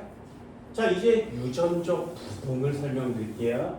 이게 좀 까다로울 수 있습니다. 잘 보세요. 동그라미가 있었어. 터널을 뚫었어. 이쪽으로 옮겨갈 거야. 여기에 이렇게 동그라미가 있었고요. 여기에 동그라미가 있었어. 재미? 그럼 여기 순서대로 하나씩 가면 노란 거, 빨간 거, 노란 거 랜덤하게 갈 수 있지, 그치? 결국에 얘가 다 옮겨가면 변함이 없는 거 맞죠? 그런데 이 통로가 어떻게 생겼냐면 나오는 군형은 졸라 넓고요. 들어가는 군형은 졸라 작아요. 그러면 여기에 동그라미, 네모난 파란 노란 애랑 빨간 애가 막 뭉칠 수 있지, 그치? 그래서 나 지나갈 거야 할 거 아니야? 그런데 우연히 정말 우연히 노란 애 나왔는데 그 다음에 노란 애, 그 다음에 노란 애, 그 다음에 노란 애가 나오는 거야. 그 다음에 빨간 애가 나오는 거지. 여기까지 됐어요? 그럼 노란 애의 비율이 빨간 애의 비율이 똑같았었는데 여기에 우연히 병목 현상이 나타나다 보니 통과해서 지나올 때 애들의 형태가 다른 모습이 보이는 거죠. 됐나요? 우연히. 그래서 이런 것들을 유전적 부동 중에 병목 현상이라고 하는 거예요. 그래서 이 유전적 부동은 말이야 우연히 생긴다. 우연히.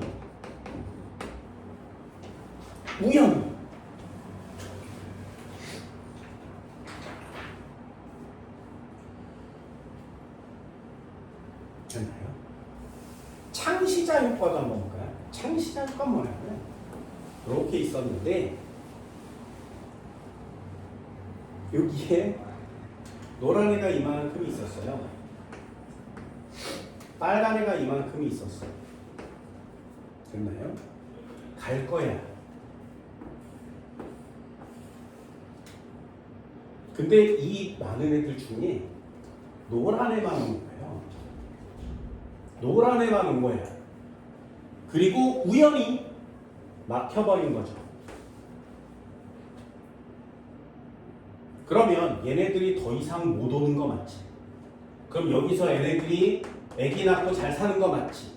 그럼 이쪽에는 노란 애만 있는 경우가 되겠죠. 이걸 창시자 효과라고 하는 겁니다.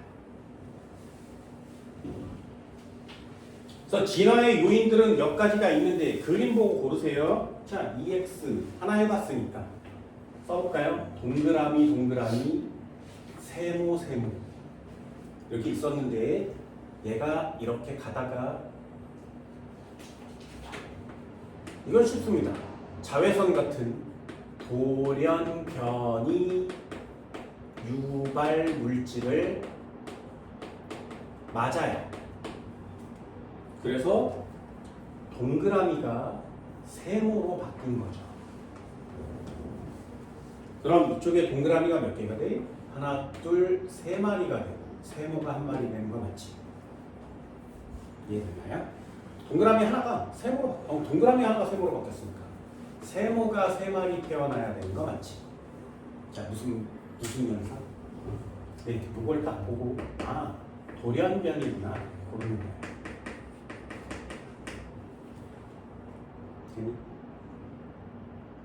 몰라셨죠? 그죠? 두 번째, 동그라미가 있고 세모가 있었는데 이렇게 가다가 세모가 다 죽은 거야. 그리고 동그라미만 남은 거죠. 자, 이러면 한 종족만 다 죽이는 걸 뭐라고 한다고? 자연 선택이라고 하는 거죠.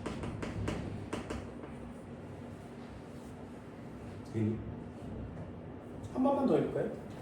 동그라미 세모가 있었는데 이렇게 가다가 여기서 동그라미가 들어와 버리는 거지. 그럼 동글의 세모로 바뀌는 거 맞죠? 이걸 뭐라고 해? 이익이라고 합니다. 유전자 흐름 중에 이익. 이해됐어요? 마지막 하나만 그려볼까요? 동그라미 세모가 있었는데 얘가 올 때 어떻게 와? 이렇게 생긴 곳을 통과합니다. 그래서 동그라미만 오게 된 거예요. 세모가 여기 남은 거죠. 어떻게? 우연히. 그럼 얘는 뭐라고 쓴다고?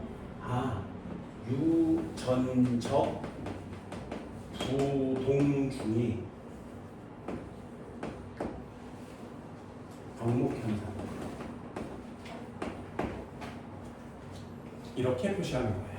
그림 보고 맞추시면 되거든요. 그림이 어렵지는 않죠.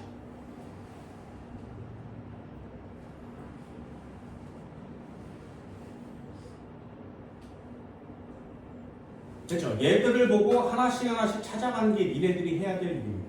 읽어볼까요? 260페이지. 돌연변이 DNA 염기서열 변화 밑줄 그세요. 그 끝에가 씁니다. 돌연변이 유전 가능 씁니다. 돌연변이는 유전 가능. 밑줄 긋지 말고 쓰라고 하는 이유가 있는 거죠. 특징 한번 볼까요? 생식세포에서 일어난 돌연변이는 자손에게 유전돼요. 여기다가 밑줄. 자손에게 유전돼요. 개체군의 유전자풀에서 대립 유전자의 종류와 빈도의 변화를 일으킵니다. 보세요. 대립 유전자의 빈도와 변화를 일으킵니다. 그러면 진화한다 라는 뜻이 되는 거죠.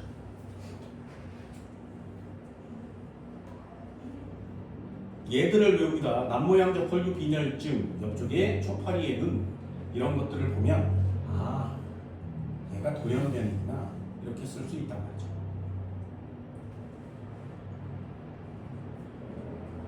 니네가 지금 먹고 있는 옥수수 돌연변입니다. 원래 옥수수는 손가락 하나만 있어요. 요만했습니다. 옥수수가.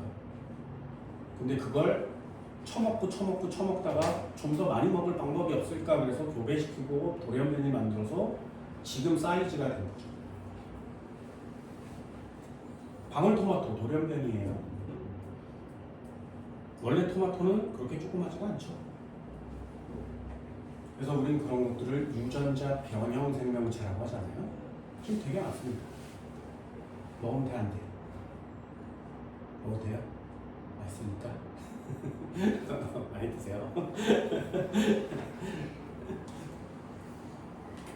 그렇죠. 얘들도 꼭 알아두세요. 아래쪽에 보시면 자연 선택이 있습니다. 변이가 있는 개체군에서 자연 선택이 일어나면 생존에 유리한 형질, 요거 밑줄 주세요. 생존에 유리한 형질. 요게 자연 선택을 대표하는 단어거든요. 생존 경쟁에서 살아남는 거죠. 유전자 풀이 변했으니까 진화가 일어났습니다. 예를 보면 딱정벌레 개체군에서의 자연 선택, 무환자 벌레 개체군의 자연 선택 이런 단어가 있어요. 얘를 보면 이게 자연 선택이구나 라는 걸 체크해서 알아두시면 됩니다. 261페이지도 한번 볼까요? 유전적 부동이요. 여기 별표 하나 쳐주세요. 이 중에 시험 문제를 내라 그러면 유전적 부동만 낼 수 있습니다. 우연한 사건 별표요.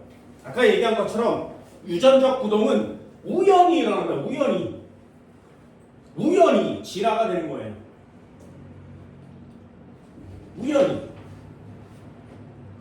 원숭이에서 인간이 됐대. 정말 우연히 원숭이와 돼지가 같은 공간 안에 덫에 갇혔다가 정말 우연히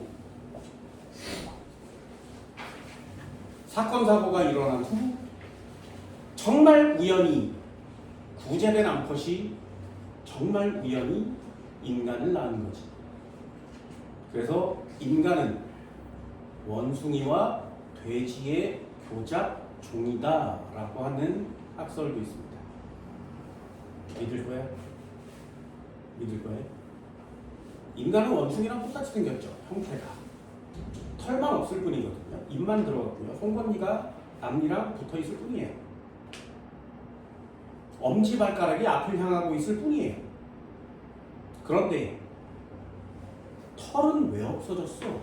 그래서 인간의 이 살갗을 지구상에 있는 동물과 비교를 해봤더니 가장 유사한 살갗의 형태를 갖고 있는 애가 있단 말이죠. 그 동물이 돼지. 돼지 껍데기 먹어봤어? 사람 껍데기랑 똑같아요. 맛있어? 그럼 사람 고기는 먹어야 돼. 안 먹어봐요. 그럼 너무한 건가? 그래서 먹어본 사람의 얘기에 의하면 사람 고기와 돼지 고기는 맛이 비슷하다. 그리고 인간의 모습과 돼지의 모습은 매우 흡사하다. 생활 습성이 매우 흡사한 동물이 형태학적으로는 원숭이고요. 영장류입니다.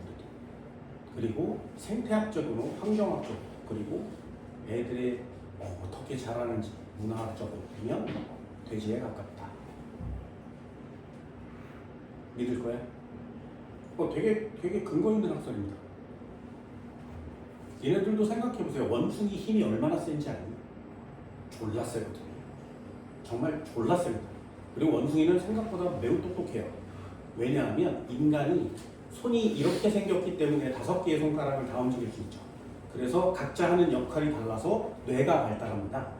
그런데 발가락 보세요. 발가락은 이렇게 생겼지. 엄지발가락이 앞을 보고 있죠. 엄지발가락의 역할이 별로 없거든요. 추진력 내는 걸 제외하고는.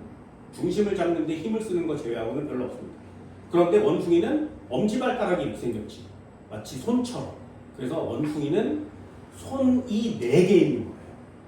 그럼 손이 4개 있는 애랑 손 2개 있는 애랑 손 때문에 뇌가 발달할 건데 원숭이가 되게 발달해야 되는 거 맞지? 그 인간은 원숭이에서 진화해 왔다가 생각보다 증명하기가 매우 어려워요. 그래서 교잡종이나 돌연변이 이런 것들을 얘기할 때 돼지를 믿는 사람들도 생각보다 많습니다. 니네들도 한번 해볼 수 있나요? 오늘 집에 가서 한번 해보세요. 오늘 집에 가서 꼭 한번 해봐. 좌절 모드 있거든요. 좌절 모드. 좌절 모드. 그치? 이거 좌절 모드 뭔지 알죠? 이 상태에서 이 등을 빳빳하게 펴고 고개를 들어서 하늘을 보세요. 해본 적 있어요? 다시 한번 이 등을 구부리지 않고 목만 들어서 하늘을 보세요. 오늘 집에 가서 해봐. 되니? 척추뼈를 구부리지 않고 하늘을 볼 수 있는 동물은 무지하게 많은데 그걸 보기가 너무 어려운 동물 인간이에요.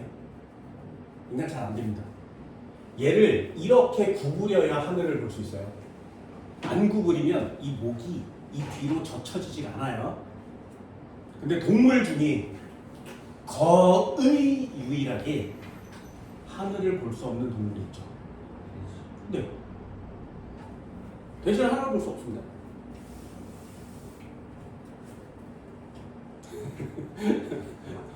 되게 좀 신빙성 있나? 나만 있나? 자, 유전적 부동, 우연한 사건, 별표치라고 했습니다. 우연한 사건, 반드시 이 단어가 있어야 돼요. 우연한 사건이어야 유전적 부동이라고 합니다. 2가지가 있죠. 병목 효과, 창시자 효과. 병목 효과에도 역시 밑줄을 그세요. 가뭄, 홍수, 산불, 질병, 지진, 남획. 정말 우연한 경우지, 그지? 개체군의 크기가 급격히 줄어들었을 때 살아남은 개체군의 대립유전자 빈도가 예전과 크게 달라지는 현상. 이걸 유전적 부동 중에 병목 현상이라고 하는 겁니다.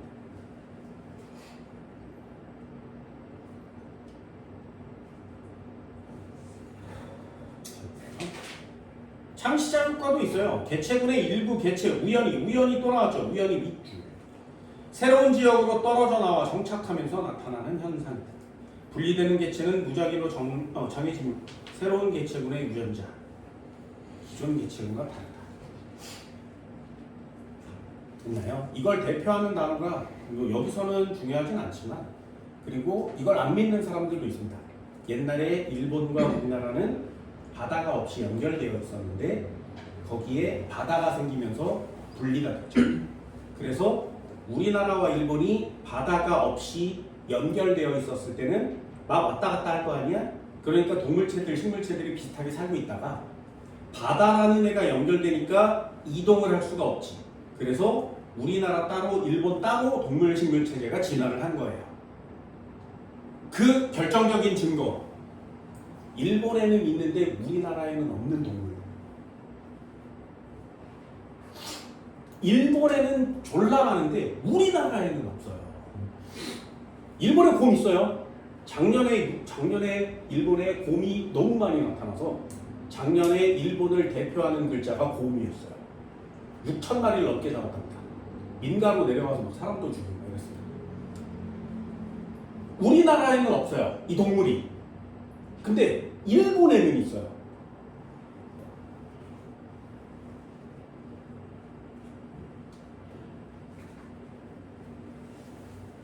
이번에 안 가봤니? 이번에 안 가봤니? 일본에서 되게 유명한 짤 같은 거 있어요. 눈이 졸라 많이 온.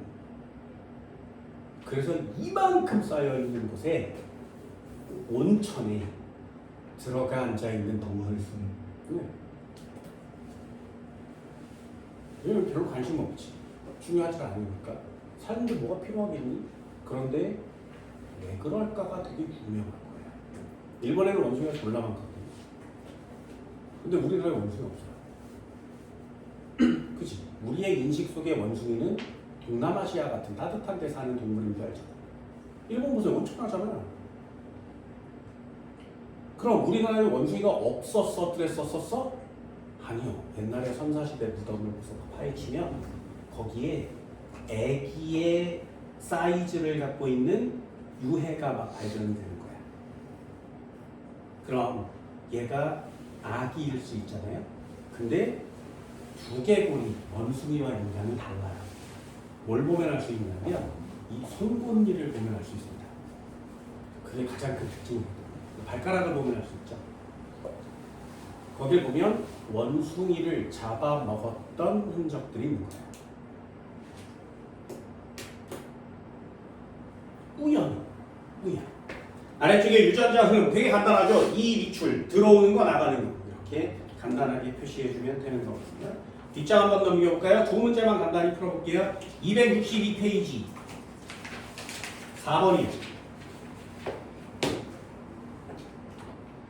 어떤 집단의 유전자풀 변화 과정을 나타낸 것이다. 이와 가장 관계가 깊은 변화 요인을 쓰세요. 뭐가 한 종류가 다 사라져버린 거 맞지? 그럼 얘를 보고 뭐라고 쓰는 거라고? 네, 그렇게 쓰시면 돼요. 그게 끝이에요.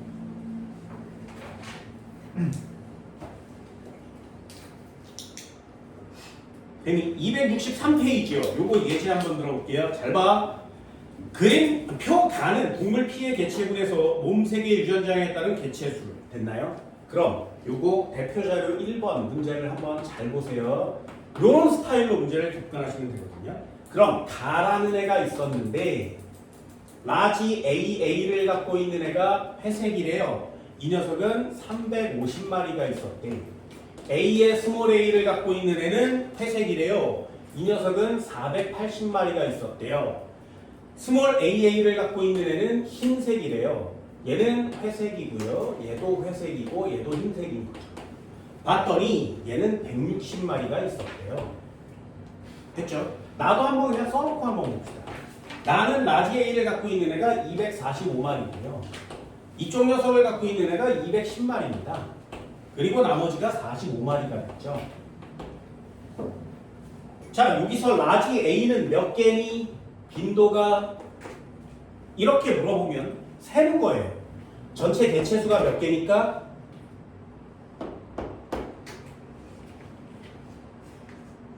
이거 3개 더하면 얼마야? 1000이요? 얘는 1000마리가 있는 거 맞지? 됐죠? 그럼 유전자의 총 개수는 얼마야? 한 마리가 유전자 2개씩 갖고 있으니까. 됐어? 근데 350마리가 2개 갖고 있으니까 700개가 되는 거. 360이면 360이야? 360. 툭툭 파리야겠죠. 그럼 360이니까 2마리씩 720개를 갖겠지. 그치? 얘는 480마리가 하나를 가졌으니까 480을 하시면 됩니다. 보셨나요? 그럼 스몰 a의 빈도는 얼마니? 빼시면 돼요. 2000에서 위에 걸 빼면 되죠. 하나만 계산하시면 되거든요. 이 값 계산하면 얼마야? 2000분의 1000, 1200, 2000분의 1200 얼마? 20분의 12, 10분의 6. 그치 10분 됐어요? 그럼 얘는 얼마가 나오는데? 0.4가 나오는 거죠. 얘는 2000분의. 이해됐어?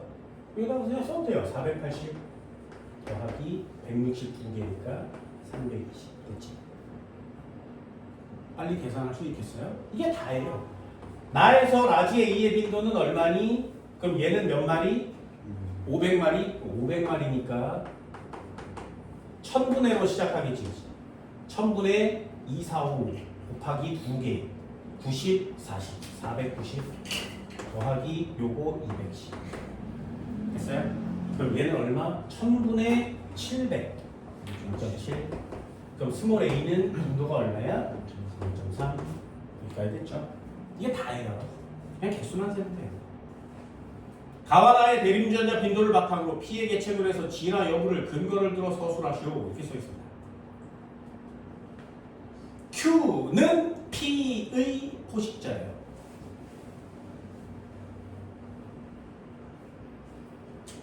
얘가 가였는데 얘가 나가 되면서 이쪽으로 이렇게 올 때 Q가 P를 잡아먹은 거지.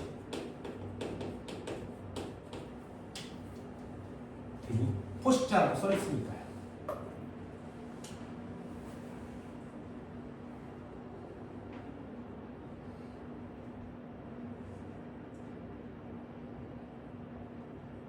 그래서 그럼 결론 3번의 결론은 뭐야?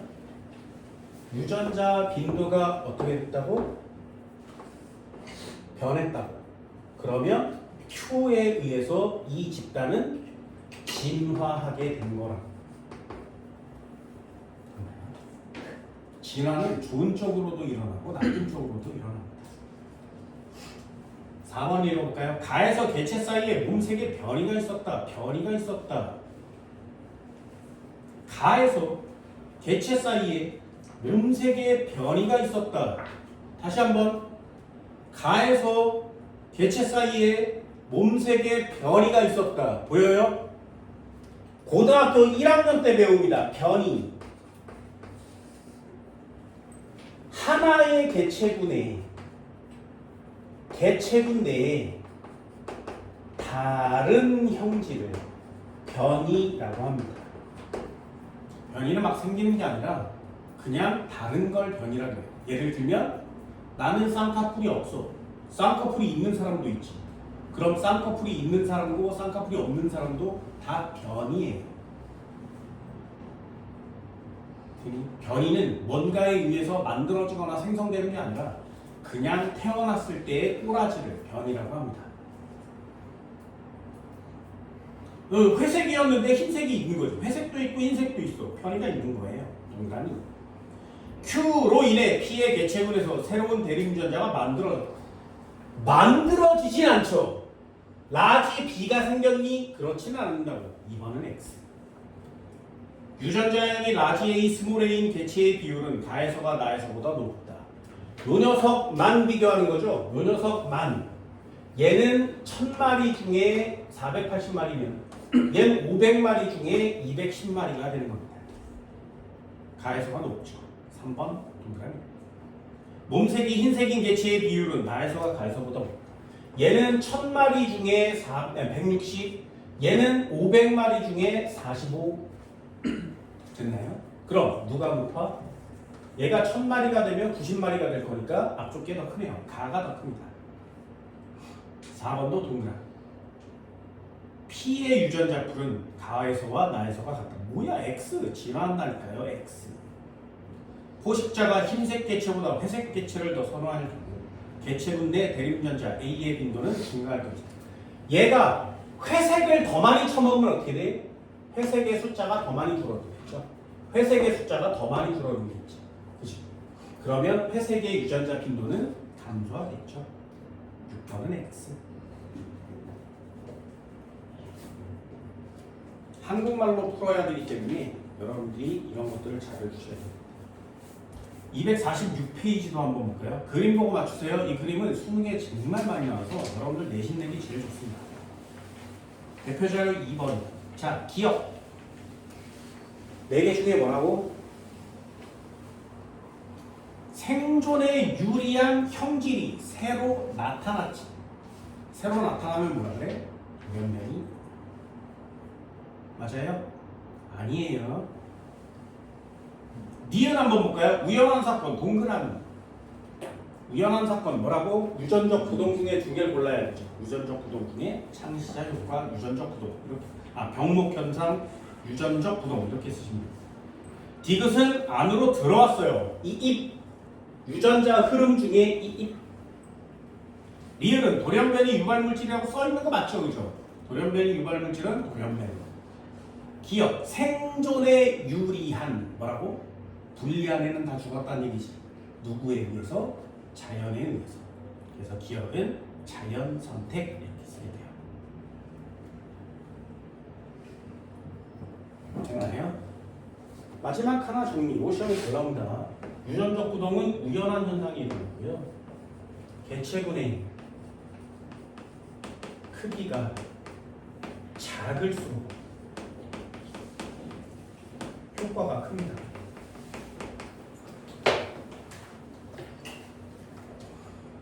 이거는 유전적 부동에서 꼭 체크하셔야 되는 내용입니다.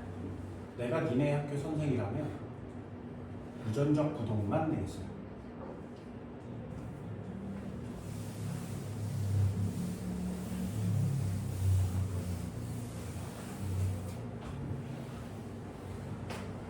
기자 한번 넘겨볼까요? 167페이지 11번이에요. 요거 별표 하나 쳐줍니다.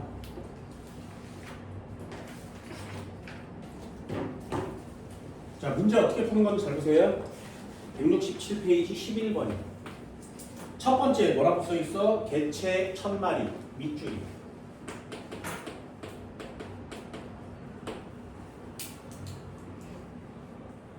되니? 그럼 유전자의 총수는 얼마야? 유전자의 총수는 2000이라고 쓰셔야 됩니다. 가 한번 볼까요? 가는 AA 몇 마리, 라지 A 스몰 A 몇 마리, 스몰 A 스몰 A 몇 마리. 얘가 160. 얘는 A, 얘는 B. 나도 한번 볼까요? 나는 라지 AA, 라지 AA, 스몰 AA, 물음표 BA, 물음표 BA. 자, A 얼마니?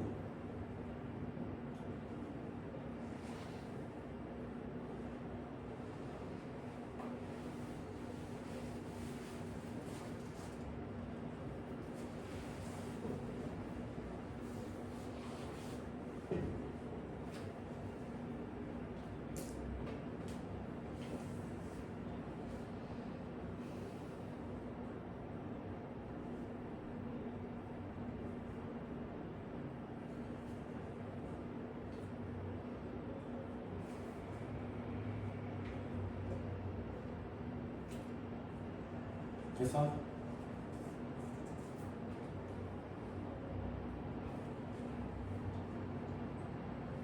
거기 써 있습니다. 가에서의 라지 A의 빈도는 0.6이요.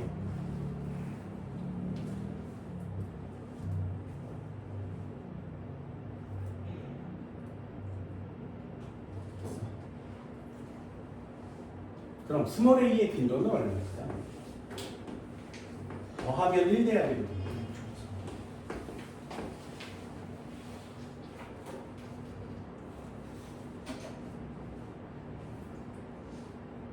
됐니?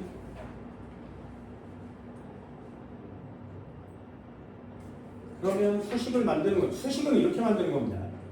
얘는 2000분의 라지 A가 몇 개야? 두 개가 A만큼 있죠. 2A 더하기 B만큼 있는 거 맞지? 이게 0.6입니다. 스몰 A는 2000분의 얘요. B 더하기 얘는 2 곱하기 160 이렇게 쓰는 거 맞지? 계산하세요 이런 뜻이에요.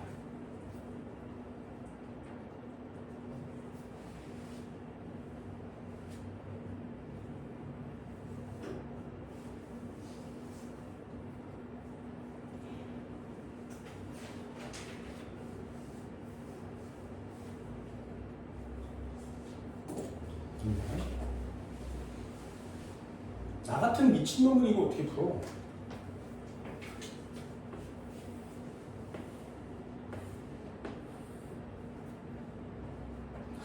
잘 봐. 나 같은 미친놈이 푸는 법을 잘 보세요. 라지 A, 스몰 A, 라지 A, 스몰 A죠. 빈도는 0.6, 0.6, 0.4, 0.4. A 제곱 얼마야? 0.36, 0.036 맞아요? 맞아? 0.36 맞아? 얘가 A 제곱이죠. AA는 얼마니? 46 24 46 24 44 16 됐어? 어때요? 요게 160마리라면서 A 제곱은 얼마야 그럼? 360마리. A 두 마리는 얼마니? 480마리. 됐지?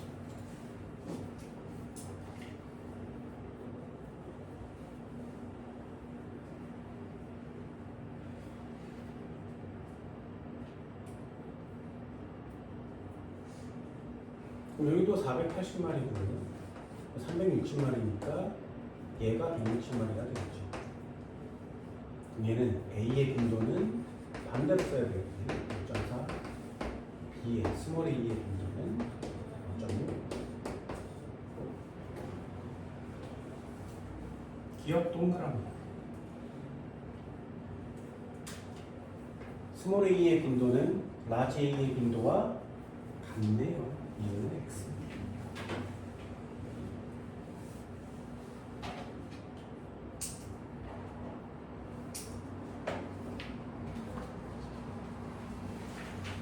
가의 유전자 풀은 나의 유전자 풀과 같다. 유전자 풀이 같으려면 이 안에 구성 유전자의 종류 수도 다 같아야 되거든요. 얘네들은 다르죠. 유전자 풀은 다릅니다. 이것도 X.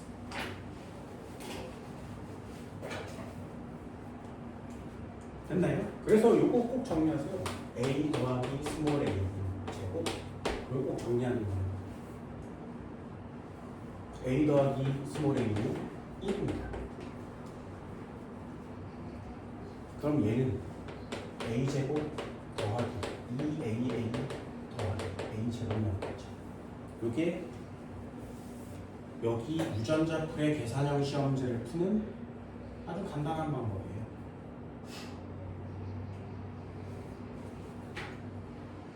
10번 한번 볼까요? 숫자 쓸 수 있겠어요? 10번? 자, 90. 뭐 제곱하면 90 나오니? 다시 한번 뭐 제곱하면 9가 나올까요? 왜 90이고요? 왜 490이고 420? 뭐를 제곱하면 9가 나오거든요? 3이요. 뭐를 제곱하면 49가 나오니? 7이요. 됐죠?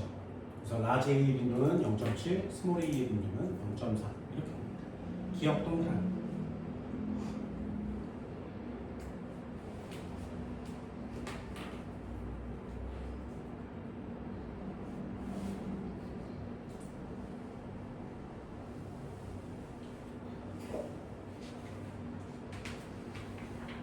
조용하십시오. 대립전자 스몰 A의 개수는 몇 개니? 스몰 A 개수를 세시는 뜻이잖아요.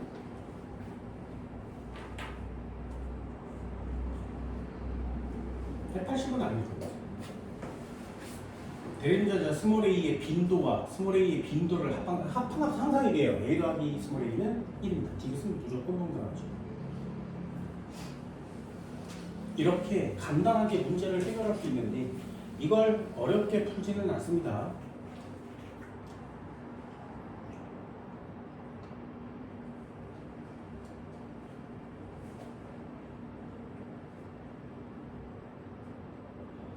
이해됐나요? 요거 몇 번만 하면 시험제가 완성되기 때문에 이걸 얼마나 더 열심히 하느냐가 여러분들이 해야 되는 일이 되는 겁니다. 마지막 한 번 할까요? 269페이지요. 이런 단어 어렵습니다. 표는 유전자 풀의 변화 요인 가 3번이에요. 269페이지 3번. 사례를 나타낸 거랍니다. 얘를 꼭 보세요. 자, 가 한번 볼까요? 흰 토끼 개체군에 같은 종의 검은 토끼 개체가 들어와 밑줄 기세요. 들어와. 됐니? 그럼 흰 토끼만 사는데 갑자기 검은 토끼가 들어온 거지, 그지? 그러면 이 중에 뭐냐? 돌연변이야, 자연선택이야, 병목현상 창시자야, 유전적 흐름의 이 밑줄이야? 이 들어와 이. 그럼 유전자 흐름 이렇게 쓰는 거예요. 아메리카 인디아는 B형이나 AB형이 거의 없고 O형이 대부분이다. 이는 오래전 아시아에서 이주한 집단의 O형 대립유전자의 빈도가 높았기 때문이라고 추측된다. 됐나요? 아메리카 대륙이 여기 있는데 여기에 A나 AB는 없대요. O형이 졸라 많대. 왜? 여기서 인간이 건너올 때 A형, AB형, O형, B형 있었는데 우연히 O형이 졸라 많이 간 거지. 그래서 여기서 살다 보니 O형이 생긴 거죠. 뭐라고? 유전적 부동의 창시자 효과입니다. 이런 간단한 걸 놓치지 마세요. 헤모글로빈 유전자의 이상, 유전자 이상 밑줄 그세요. 유전자 이상 뭐라고? 돌연변이. 기억은 창시자니 X. 니은 읽어볼까요? 기억은 O형을 나타내는 대립유전자가 자연선택이니 아니요 X.